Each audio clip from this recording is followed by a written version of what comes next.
Beccaria, an Italian philosopher by Joelle, Moises, and Janelle, Olimpiada.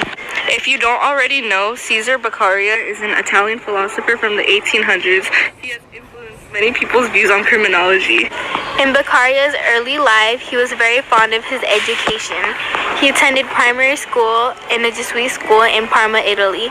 After primary school, he continued his journey at University of Pavia, where he earned his degree in law in 1758. Beccaria's father earned a high position for his career. His father was an aristocrat born of the Austrian Habsburg Empire. Although he worked as a high position, he only earned a modest income. During his early life, he was prone to mood swings.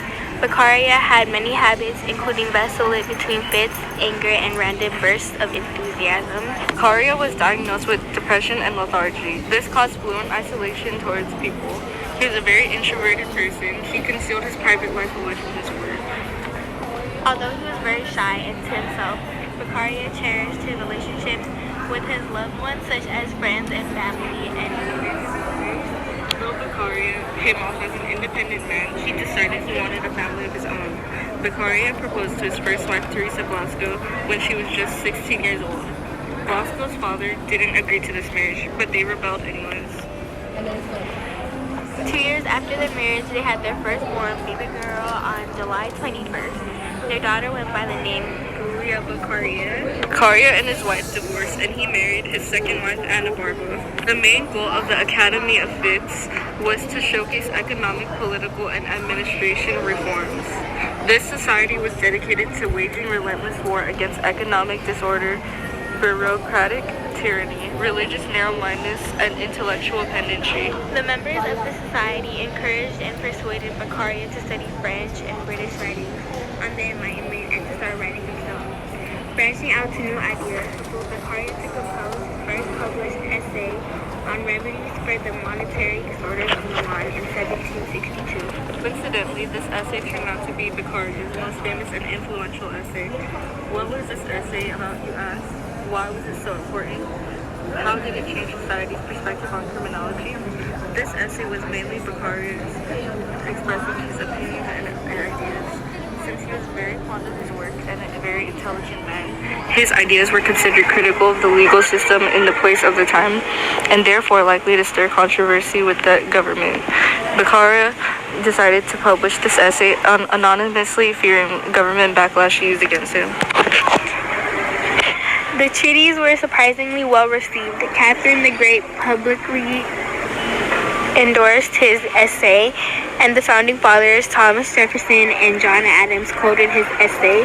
Shocked, Beccaria decided he would reveal himself as the author once he realized the government supported this essay. There were three tenets that served as a basis of Beccaria's theories on criminal justice. The tenets were the following: free will, rational matter, and manipulability. According to Beccaria and most classical theorists, free will allows people to create choices. Beccaria believed everyone has a rational matter and use it towards making decisions which help them reach their own personal gratification. Beccaria interpreted that laws served a purpose to preserve the social contract and benefit the society as a whole.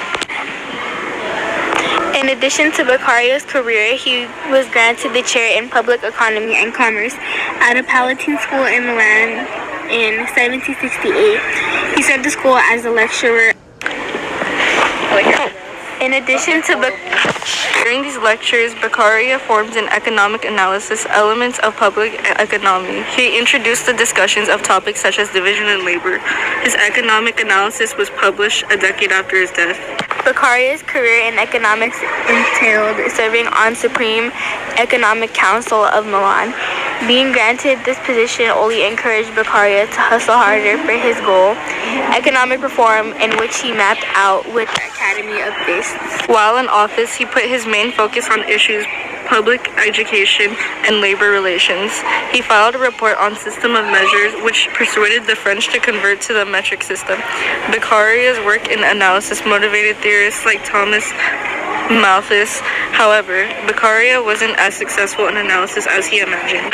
Beccaria served on a committee that promoted civil and criminal law reform in Lombardy, Italy in 1790. Toward his death, Beccaria suffered depression due to the French Revolution and caused to withdraw away from his loved ones. He passed away in his hometown on November 28th.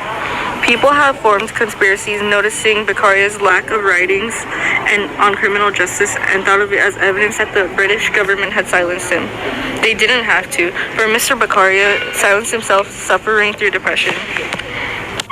Caesar Beccaria made a huge impact on society. His theories opened people's minds and perspective on criminal justice. Beccaria's many popular theories have formed controversy today, even after 2 centuries.